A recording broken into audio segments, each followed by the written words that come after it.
Olá, querido irmão, querida irmã, este é o programa Tesouro da Igreja. E eu, Luiz Carlos, juntamente com você, estamos aqui dando continuidade aos nossos estudos sobre o Catecismo da Igreja Católica. Bem, nós estamos no prólogo deste documento e hoje nós vamos entrar aqui no objetivo e os destinatários deste catecismo. Bem, nós estamos no prólogo. Quer dizer, são as colocações que ele faz antes de iniciar a matéria propriamente dita, não é? Então, aqui ele já vai colocando as suas ideias. O que o catecismo deseja chegar, por como é que ele foi feito, como que ele foi redigido, para que ele serve. Hoje nós vamos ver isso, então. O objetivo deste catecismo e para quem ele foi escrito. O presente catecismo tem por objetivo apresentar uma exposição orgânica e sintética dos conteúdos essenciais e fundamentais da doutrina católica, tanto quanto sobre a fé e tanto quanto a moral, à luz do Concílio Vaticano II e do conjunto da tradição da Igreja. Então veja, querido irmão, querida irmã, o catecismo, ele quer apresentar para você a doutrina católica. A doutrina católica com seus conteúdos essenciais e fundamentais. Quanto à doutrina e quanto à moral, quanto à fé e quanto à moral, melhor dizendo, né? Porque quanto à fé e quanto à moral, a Igreja não pode errar. Ela nunca errou e jamais errará, quanto ao conteúdo e quanto à moral. Então, quanto ao conteúdo da fé, quer dizer, tudo que recebeu de Jesus Cristo, toda a doutrina de Jesus e toda a doutrina anterior a Cristo, que foi a revelação aí desde Abraão. Então, e veio pelos profetas, tudo que Deus falou, tudo que Deus, conforme ele se exprimiu, foi se revelando, até chegar a Jesus, que é a plenitude, que é o ápice, que é o cume, que é o topo da revelação. Ok? Então, com Jesus tem a plenitude da revelação. Bem, o que é a plenitude? Aí toda a revelação ela atinge o seu ponto máximo. Então, a Igreja Católica ela é a guardiã desta doutrina, que ela recebeu de Cristo. E recebeu, claro, dos antepassados quanto aos profetas. Então, ela é guardiã, por isso que é chamada de depositum fidei, é o depósito da fé. Então, a igreja guarda, ela é guardiã desse depósito da fé. Ela não pode ensinar outra coisa a não ser o que foi revelado pelo Pai no Antigo Testamento e confirmado e também revelado pelo Filho como Evangelho no Novo Testamento. Ela não pode ensinar outra coisa. Ela tem que ensinar somente isto. E ela não pode alterar, não pode mudar, não pode querer relativizar essa doutrina. Muita gente quer relativizar a doutrina, não é? Até mesmo o nosso pároco estava dizendo na Santa Missa esses dias que veio ali uma mulher querendo batizar a sua filha. Ah, sim, então vamos batizar. Você vai preencher aqui esses dados, quem são os padrinhos, etc. Bem, então, no preencher os dados ali, foi vendo que a madrinha, no caso, seria a irmã dela, só que era solteira, mas não tem problema. Era solteira, mas não tinha, nem a irmã tinha o batismo. E ela queria que a irmã fosse a madrinha. Então, daí a secretária explicou, olha, a sua irmã, então, tem que primeiro ser batizada, ser crismada, receber a Santa Eucaristia. Quer dizer, então ela tem que passar pelos inícios da linha sacramental, da vida sacramental, que é a base dos 3 primeiros sacramentos. Ela passando por isso, daí sim, ela pode ser madrinha da sua filha. Bem, a mulher dizia que não, que como é que pode, que a igreja não acolhe. Bem, como que não acolhe? A igreja acolhe a todos, sem exceção. Mas nós não podemos passar por cima das regras da igreja, que tem que ser comum a todos. E essas regras são indispensáveis. Quer dizer, como é que uma pessoa que não é batizada vai ser madrinha de batismo de outra? Como que pode isso? É uma coisa totalmente que não dá para entender. Totalmente inadmissível. Então, daí a pessoa vai ofender, vai xingar, vai humilhar. Isso quanto às normas que a igreja foi criando, claro, porque ela é guardiã da fé, então ela não pode fazer de qualquer jeito. Ela tem que ter as suas exigências. As coisas não podem ser feitas por conveniência, do jeito que a pessoa quer, do jeito que convém, do jeito que é do gosto da pessoa. Vou relativizar, vou fazer... Não pode. Então, por isso ela tem que ter as suas normas. E então, quanto à fé e quanto à moral, também não pode ser relativizada. Não pode ser. Ela tem que ser passada integralmente do jeito que o Pai revelou desde o início e que o Filho confirmou quando ele veio. Então, vamos lá. Então, ele tem como objetivo apresentar uma exposição orgânica, claro, e sintética, dos conteúdos essenciais e fundamentais da doutrina católica, tanto sobre a fé como sobre a moral, à luz do Concílio Vaticano II, quer dizer, do último concílio. Quer dizer, sempre a igreja não pode ir contra os concílios, não, a igreja não pode desmentir o que foi dito, declarar algo que já foi declarado, agora eu vou declarar de outra forma. Então isso não existe. Então, à luz do Concílio Vaticano II e do conjunto da tradição da Igreja. Suas fontes principais, quer dizer, as fontes principais do catecismo, são a Sagrada Escritura, a Sagrada Tradição, a liturgia e o magistério da Igreja. Destina-se ele, quer dizer, o catecismo destina-se a servir como um ponto de referência para os catecismos ou compêndios que são elaborados nos diversos países. Então, este catecismo ajuda outros catecismos que são elaborados em outras regiões do nosso mundo, entre os países, com culturas diferentes, modos de vida diferentes. Então, são tradições diferentes. Então, mas então nós vamos ter que adaptar a doutrina àquela cultura? Não, de forma nenhuma. Como eu já disse, a doutrina não muda. A doutrina não se altera. Agora, como que nós vamos ensinar essa doutrina? Tem que se adequar aos tempos que estamos vivendo hoje e em cada país, em cada região do nosso mundo. Porque tem países que sofrem muitas coisas que nós não sofremos. Eles passam por experiências, eles têm lá os seus tipos de governo, os seus tipos de vivência, de crença, que são totalmente diferentes dos nossos. Então lá eles têm outros desafios, mas a doutrina é a mesma. Então eles vão, à luz do Evangelho, à luz do Concílio Vaticano II, à luz desse catecismo que também com certeza irão ajudá-los, eles vão criar os catecismos das regiões deles. Mas exatamente quanto à doutrina. Agora, quanto aos temas, eles podem mudar. Podem sofrer alterações quanto aos temas, mas não quanto à doutrina que foi pregada por Jesus Cristo. Ok? O presente catecismo é destinado principalmente aos responsáveis pela catequese. Em primeiro lugar, a quem? Aos bispos, porque eles são os primeiros catequistas. Como doutores da fé e pastores da igreja. Então, os bispos são doutores da fé e pastores da igreja. Também é oferecido a eles como instrumento no cumprimento de seu ofício de ensinar o povo de Deus. Então, o bispo, ele tem que estar atento a tudo que está sendo ensinado na sua diocese.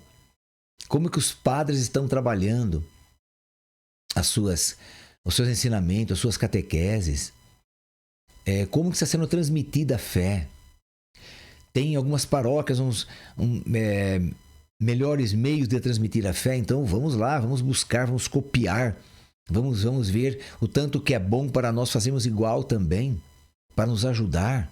Então, são ideias de evangelização. Os meios, né? Os meios de evangelização ajudam muito a ensinar o povo de Deus. Bem, por meio dos bispos, ele se destina aos redatores de catecismos, aos presbíteros e aos catequistas. Então, através dos bispos que foram aprovados, então, esse catecismo, ele vai destinar esse mesmo catecismo aos redatores, aos presbíteros e aos catequistas.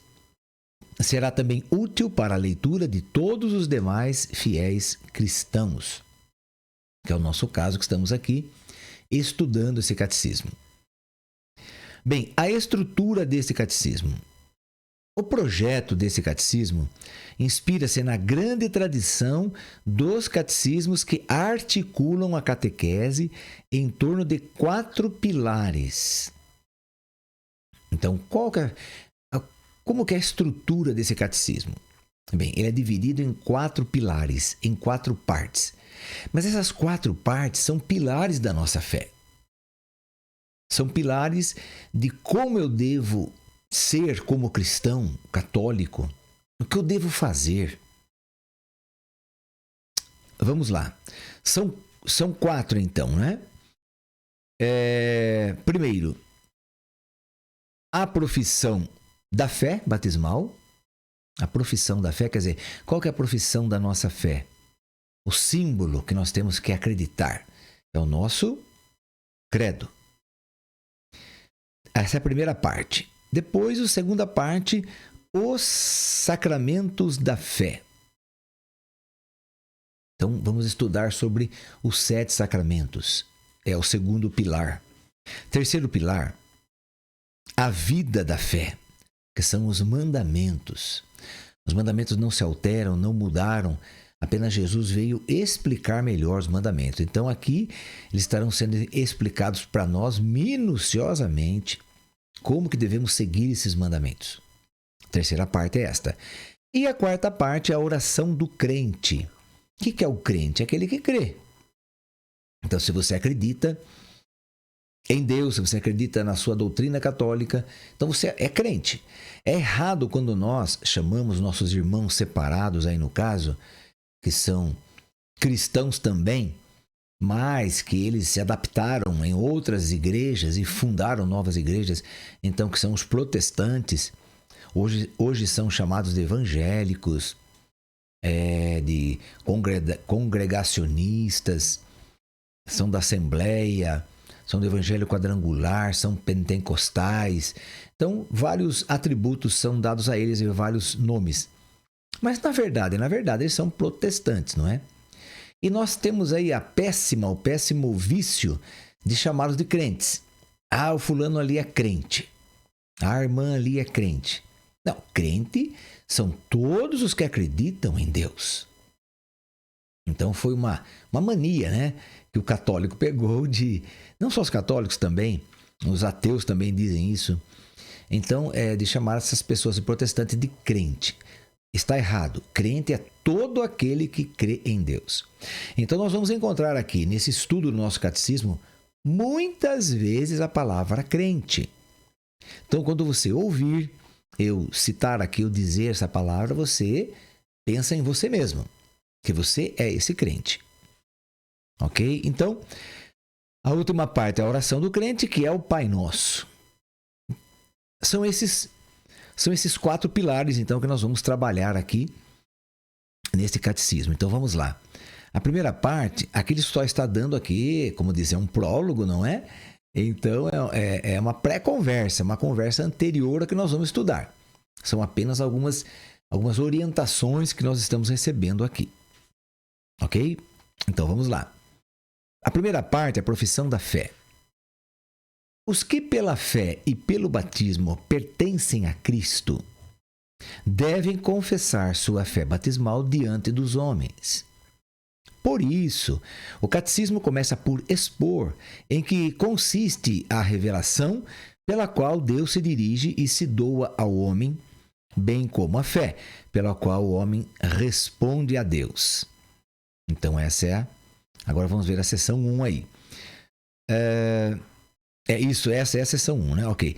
A seção 2 o símbolo da fé, resume os dons que Deus outorga ao homem como autor de todo bem, como redentor, como santificador, e os articula em torno dos 3 capítulos de nosso batismo: a fé em um só Deus, o Pai Todo-Poderoso, Criador, Jesus Cristo, seu Filho, nosso Senhor e Salvador, e o Espírito Santo na Santa Igreja. Então essa é a seção 2, como nós falamos, né? Agora, a parte 2, que é os sacramentos da fé, diz assim: a segunda parte do catecismo expõe como a salvação de Deus realizada uma vez por todas por Cristo Jesus e pelo Espírito Santo, e se torna presente nas ações sagradas da liturgia da Igreja. Seção 1, liturgia da Igreja, e particularmente nos 7 sacramentos, seção 2. Tá? Então, os sacramentos da fé. É assim que ele será ensinado e dirigido a todos nós. A parte 3, a vida da fé. A terceira parte do catecismo apresenta o fim último do homem, que ele é criado à imagem de Deus. Então, a bem-aventurança e os caminhos para chegar a ela, a esta bem-aventurança, mediante um agir reto e livre, com a ajuda da fé e da graça de Deus. Isso é seção 1. Por meio de um agir que realiza o duplo mandamento da caridade, desdobrado nos 10 mandamentos de Deus. Essa é a seção 2 da vida da fé. Agora a parte 4. A parte 4 é a oração na vida da fé, que é a última parte, o último pilar, né, desse catecismo. A última parte do catecismo trata do sentido e da importância da oração na vida dos crentes, seção 1. Ela termina com um breve comentário sobre os 7 pedidos da oração do Senhor. 7 pedidos, que é a seção 2. Com efeito, nesses 7 pedidos, encontramos o conjunto dos bens que devemos esperar e que nosso Pai Celeste quer conceder-nos. Ok? Então, são esses 4 pilares, esses 4 temas, que eles serão diluídos, então, para todos nós, para que nós possamos entendê-los. E eu digo a você, querido irmão, querida irmã, nós iremos entendê-los um por um, sem nenhum problema. A leitura é muito fácil. A nossa doutrina é maravilhosa, você vai se encantar com isso. Ok? Então, eu digo a você, vale a pena. Vale a pena estudarmos juntos esse catecismo, porque nós vamos crescer muito, muito em conhecimento, em sabedoria e, principalmente, a fé. A nossa fé vai se multiplicar milhões de vezes. Isso eu garanto para você. Se você permanecer aí firme com a gente, sua fé vai transbordar do seu coração. Bem, aqui ele também faz alguns comentários. Esse catecismo foi pensado como uma exposição orgânica de toda a fé católica. Por isso é preciso lê-lo como uma unidade. Ok? Então eu preciso ler ele todo, compreendê-lo todo. Assim, o que está aqui no começo, que é a profissão da fé, vai se juntar com a oração da vida da fé, que é o último pilar. Ok? Numerosas referências dentro do próprio texto, bem como o índice analítico no fim do volume, permitem ver a ligação de cada tema com o conjunto da fé. O que ele quer dizer aqui? Por exemplo, se você quer refletir sobre o pecado, então você vai no índice analítico que está lá no fim do catecismo, nas últimas páginas, e procura lá a palavra pecado. Você encontra ali a palavra pecado. Muito bem. Na palavra pecado tem as explicações e tem todos os números. Porque aqui é o seguinte, cada pequeno parágrafo, algumas linhas, tem um número referente àquele parágrafo, ok? Então esses números estarão lá no fim do catecismo em cada tema que você procurar. Então você vai procurar a palavra pecado. Você vai encontrar no número 872.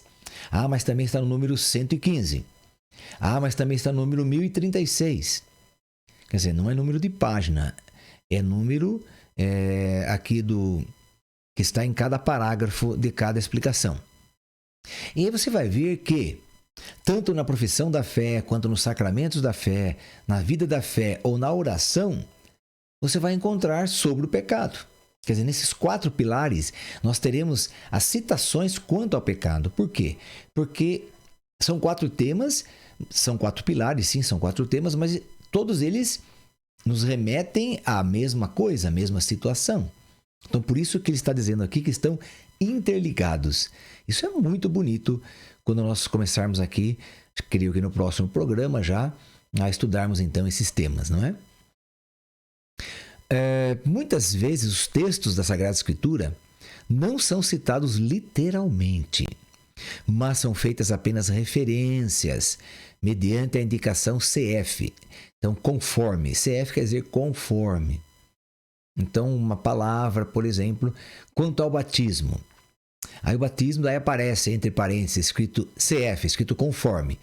Conforme Marcos 16:16. Mas o que está escrito em Marcos 16:16? Está escrito Jesus falando que aquele que crer e for batizado será salvo. Então, quer dizer, mediante o que Jesus falou. Isso é muito importante que você compreenda que cada assunto tratado aqui nesse catecismo, cada parágrafo, cada linha desse catecismo, ele está ligado totalmente com a Sagrada Escritura, com os ensinamentos da Sagrada Escritura, com os ensinamentos da tradição da igreja, dos padres da igreja. Então, ele diz também, conforme fulano de tal, quer dizer, conforme Santo Agostinho, conforme Santo Inácio, conforme São Leão Magno.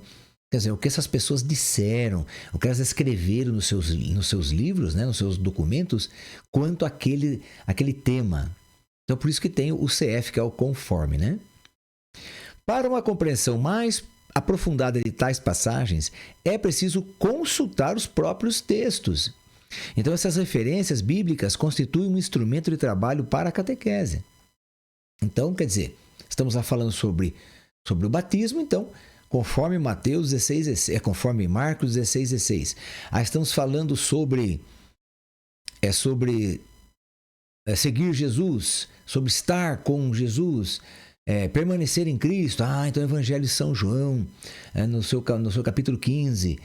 Ok? Então, conforme João 15. É assim que o catecismo vai se desdobrando.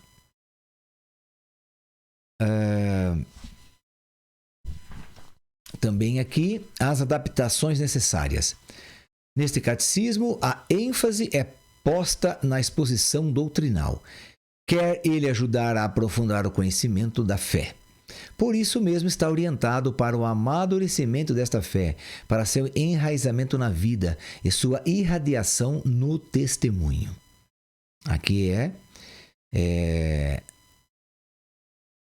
isso. Por sua própria finalidade, esse catecismo não se propõe realizar as adaptações da exposição e dos métodos catequéticos exigidas pelas diferentes culturas, idades, maturidade espiritual, situações sociais e eclesiais daqueles a quem a catequese é dirigida. Tais adaptações indispensáveis cabem aos catecismos apropriados e, mais ainda, aos que ministram instrução aos fiéis. Então, por exemplo, eu vou dar catequese a crianças. Eu tenho que adaptar ao que a criança é capaz de assimilar, ao jeito dela, ao que ela compreende. Quais são as palavras que melhor vão chegar até os ouvidos da criança e ela entender aquilo. Já não posso, por exemplo, da mesma forma, usar para os catecúmenos. Os catecúmenos eu tenho que já explicar. Então, a mesma catequese das crianças, mas de uma outra forma. De uma forma mais experimentada, mais vivida. Devo cobrar mais, vamos dizer assim, dos catecúmenos, porque já são adultos. Então, eles têm uma responsabilidade muito maior do que as crianças. Então, por isso que ele vai sendo aí adaptado, não é? ele faz uma citação aqui. Aquele que ensina deve fazer-se tudo para todos. Aí tem uma citação aqui, 1 Coríntios 9, 22. Por quê? Porque é uma frase de São Paulo. A fim de conquistar todos para Jesus Cristo. Particularmente, não imagine ele que lhe é confiado um único tipo de almas e que, consequentemente, lhe é permitido ensinar e formar de modo igual todos os fiéis à verdadeira piedade com um só e mesmo método sempre igual. Então, não é. Em um ensinamento, por exemplo, nós temos que dar vários exemplos que o que para você... mas o Luiz Carlos está dando esse exemplo aí, eu já sei desse exemplo aí, isso aí. Não precisa falar para mim dessa forma. Mas tem pessoas que, como você, também estão ouvindo o que eu estou falando. E não têm o mesmo jeito de compreender que você tem. Então é preciso seja falado a mesma coisa de várias formas. Porque são várias mentes que estão recebendo a mesma informação. E o que chega de um jeito para um, chega de outro jeito para outro. Não chega do mesmo jeito, porque são pessoas diferentes. Então ele diz assim: saiba ele bem que uns são em Jesus Cristo como que criancinhas recém-nascidas, outros como que adolescentes, e finalmente alguns estão como que na posse de todas as suas forças. Os que são chamados ao ministério da pregação devem, na transmissão dos mistérios da fé e das regras dos costumes, adaptar suas palavras ao espírito e à inteligência de seus ouvintes. Então é isso que nós temos que fazer. Irmos aqui ensinando. Se eu ensinar alguma coisa aqui que para você já sabe, você já entende perfeitamente, ótimo. Então nós pedimos que você tenha a caridade e ter humildade também, né? De falar, bom, então o Luiz Carlos está falando dessa forma, não é para mim, mas tem gente que ainda é como criancinha. É a primeira vez que está ouvindo isso na vida. Por exemplo, um desses dias atrás aí eu fui dar um ensinamento para pregadores. Quer dizer, então supõe-se esses pregadores que eles já têm um bom conhecimento da fé. Já se supõe isso, porque são pregadores da palavra de Deus. Então, quer dizer, ali eu já posso forçar mais, eu já posso instruir mais, eu já posso exigir mais. Porque, primeiramente, eles são católicos, estão comprometidos com a fé. Estão ali querendo ensinar os outros porque amam essa fé, amam essa igreja, amam Jesus Cristo, Nossa Senhora, enfim, os sacramentos, etc. Então eles estão ali para ensinar. Então eu tenho que dar um alimento sólido para eles estarem plenos dessa graça de Deus para poder transmitir aos outros a fé. Mas eles têm que estar imbuídos então de uma fé bem sólida, de uma fé firme. Porque eles não vão ensinar isso que estão recebendo, claro, como disse, vão ensinar coisas mais tranquilas, mas eles têm que estar cheios dessa graça de Deus, dessa fé. Então, por isso, sim, quando eu vou falar com eles, aí a gente passa um método de ensino mais rigoroso, mais profundo, inclusive, em teologia, não é? Nesse sentido. Então, se você, num dado momento aqui, você se sentir assim, mas eu já sei disso, tenha misericórdia, tenha caridade, tenha humildade de escutar e entender que outras pessoas estão recebendo aí pela primeira vez este ensinamento. Tá bom, querido irmão, querida irmã? Então hoje nosso programa chegou ao fim, mas espero você então no nosso próximo encontro. Vamos rezar a Virgem Maria para que ela nos ajude nessa caminhada. Ave Maria, cheia de graça, o Senhor é convosco. Bendita sois vós entre as mulheres e bendito é o fruto do vosso ventre, Jesus. Santa Maria, Mãe de Deus, rogai por nós, pecadores, agora e na hora de nossa morte. Amém. Que o Senhor nos abençoe em nome do Pai, do Filho e do Espírito Santo. Amém. E até o nosso próximo programa, se Deus quiser.